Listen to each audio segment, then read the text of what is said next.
It was the ultimate battle for racing supremacy. Upstart Ford versus champion Ferrari in the 1966 24-hour Le Mans. This film follows car builder Carroll Shelby and fearless driver Ken Miles as they work tirelessly to craft a Ford car that can end Ferrari's reign. Hey, what's going on, everybody, and welcome back to my channel, Movie Files. Elliot back again with one of my favorite things on this channel, and that is the Movies That I Missed series. This is essentially a list of films that, unfortunately, I didn't get a chance to see last year, and this was one of the top ones, Ford v. Ferrari. It was the only film that I didn't see that was nominated for Best Picture, and I'm excited to let you all know what I thought about this film. And if you were like me, there's not a lot of us out there that haven't seen Ford v. Ferrari. I'm going to let you know if it's worth checking out. But before we dive into the spoiler-free review, make sure you're following me on all my social media accounts. If you're new to the channel, subscribe, hit that notification bell so you don't miss any of my new content. Give this video a thumbs up, helps out the channel tremendously, but I also really appreciate it. And like I said, if you were like me and didn't get a chance to see it, let me know after this review. If you're going to check it out, I was able to watch it on HBO Max,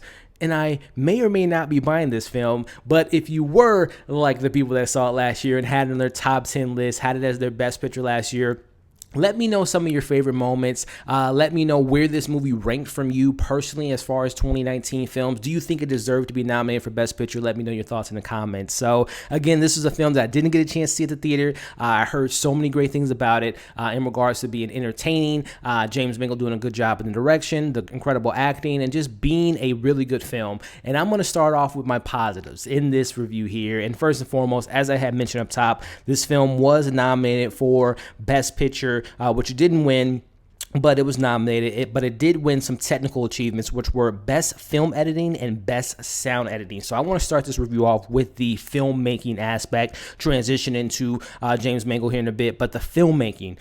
The sound design and the editing, first and foremost, I watched this at home. I didn't get a chance to see it at the theater, as I had mentioned, which is unfortunate because I can just see how incredible this film would have been hearing it in surround sound. I have my Bose system, I have my 55-inch TV, but it doesn't do this film justice, which kind of makes me, as saying that, kind of makes me even sad that we don't have movies at the theater right now. But, you know, we'll get there eventually once all this stuff goes away. But as I digress, this film definitely, even from my surround sound, I was still able to feel engrossed within the film and feel entertained and feel so kind of exhilarating watching these races. I'm not a big race car guy. I don't really seek out a lot of race car films. I think of 2013's Rush as a phenomenal film with the racing aspect, but just a great film in general. And that's one of the things I loved about this film is the actual film and the characters and the story, but we'll get to that in a little bit. But in regards to, like I said, the technical achievements, watching James Mangold shooting those race car scenes, I feel like I was right there in the audience in regards to the 60s, watching these racings taking place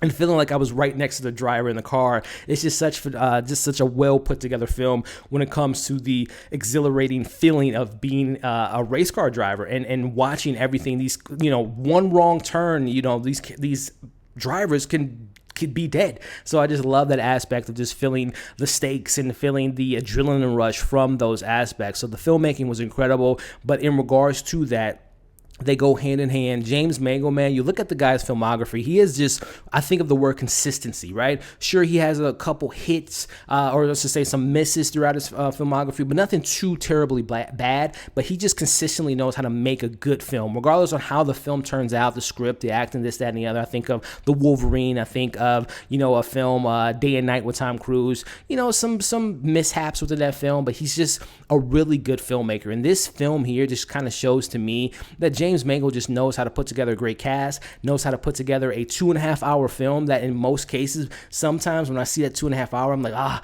they could have cut 25 minutes out here and there. But no, I feel like every scene was so integral to this movie. And James Mangold just assembles this movie as a car. As we get this car making aspect, he assembles such a great piece and a great film, and I can see why it was nominated because it is such a well put together movie by a great director. And I'm so excited to see what he does with the next Indiana Jones film, and of course the other films. I think he has a film coming out prior to that, which I'm looking forward to. But James Mangold, man, great job in directing this. As I kind of transition to the acting, before I get into our two main characters played by Matt Damon, who I've been a fan of for forever, and an incredible actor, and Christian Bale, probably my favorite actor working today.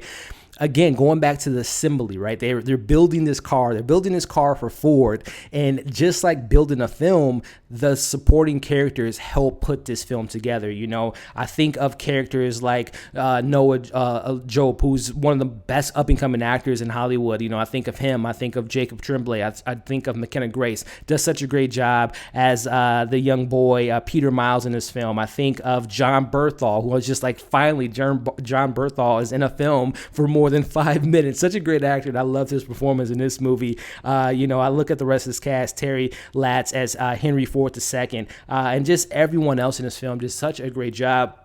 I think of Katrina Elf, who was Molly Miles, the wife of Ken Miles, who did such a great job. I'm not too familiar with a lot of her work. I know she's an Outlander, I believe is the show, and she's been in a couple movies here and there. But I thought she just, again, the character just fit so well. I love the relationship between Ken and his wife and their family dynamic. And this film, just like I said, all the supporting characters did such a great job in their role. But then you talk about our two main leads, Christian Bale, again, who transforms himself after coming off of the Dick Cheney film and slimming down, and he just knows how to embody characters, and he just has this kind of, as Ken Miles, again, I'm not too familiar with any of these real life characters and how everything played out, so all this was just new to me, but you could just tell that he's embodying what he thinks Ken Miles would have walked like, how he talked, how he interacted with people. And I just love how Christian Bale just kind of becomes the character, and you could just feel the intensity, you can feel the emotion, you can feel the excitement, you can feel what's going through his head while he's going 200 plus miles an hour and hitting these corners, and just all the integral thoughts that Ken goes through. I just love the performance by Christian Bale, but then the chemistry between Christian Bale and Matt Damon, who, again, Matt Damon's been watching this guy since Good Will Hunting and so on and so forth. I think he's just such a phenomenal actor, and just the chemistry between those two and Matt Damon as this real life character, who, again, not a car racing guy, so I wasn't too familiar with Carroll Shelby, but you get an idea what this character was about. You see that he's not about the money. He wants to drive. He wants to be a part of the process of winning. And yeah, he has Ford. He has this opportunity to work with Ford and have this kind of endorsement by Ford, but he's sticking to his guns, has his boy by his side and taking him to, great heights in this film without giving too much away. But I just love Matt Damon's character, supporting cast members, like I said, Christian Bale, everything just comes together and just makes it such a good film. Again, we talked about the excitement level of this film. The car racing scenes were fantastic. The score was incredible. The pacing was really, really good. Again, this is 2.5 hours. And like I said, there's movies where I've seen that are 2.5 plus hours. And you're like, they could have took out 5 minutes here, 10 minutes here, a little slow there.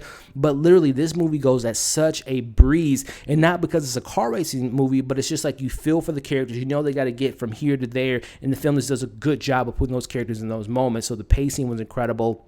Again, this is, every time I heard someone talking about this film last year, they always talked about how it's just a feel-good, entertaining, kind of popcorn-ish type of movie. A crowd pleaser, I think, was the word a lot of people use, which I think sometimes people think, it's just like maybe turn your brain off, or, it doesn't have any meat or bones to it or heart to it.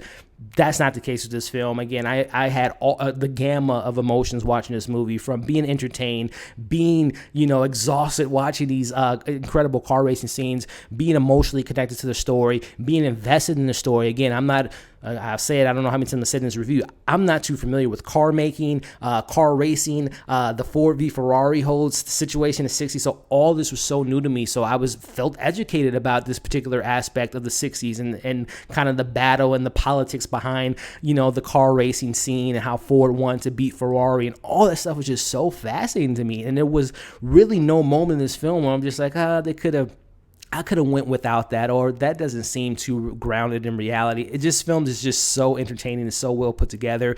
If there were any criticisms, sure, Cheryl Shelby, who I know is a real life character, you don't get to know him outside of the man that we know him in this film regarding the car racing, his company, his race car company. You get a little bit of his health issues in this film, and that's probably like the only kind of outside thing that we learn about him. Sure, you could have learned a little bit more about the timing in this film in regards to when they make the car. They have 90 days to make it, and there's not like a lot of like this is, 3 weeks into the process, this is a month to the process. Those are like little minor things. Everything that this film brought to the forefront was good to me, was developed to me, and there's really little minor things that I had issues with. But all in all, like I said, if you haven't seen this film, watch it on HBO Max. It is available now on HBO. I know probably for the end of the month. This is a film I'm going to probably pick up come a Black Friday special or whatever the case may be, because this is a film that I think I need to own. And like I said, I didn't get a chance to see it at the theater, but I can just only imagine how entertained a lot of you were out there that saw it at the theater, because I could just imagine a car just going by and the set surround effect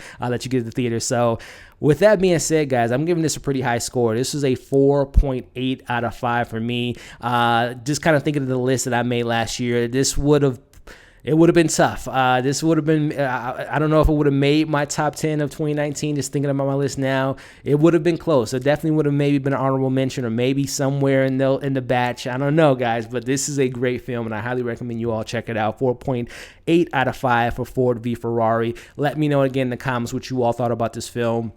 If you saw where it ranked for you last year, did you think it deserved Best Picture? Do you think it should have won? Let me know your thoughts in the comments. And as always, like, share, comment, subscribe. Make sure you keep an eye out for all my content coming up in the next few days. Doom Patrol review, The Old Guard. We got a lot of content coming on Netflix. My Perry Mason's on HBO review. I have a watch along for Spider-Man and Far From Home on Saturday.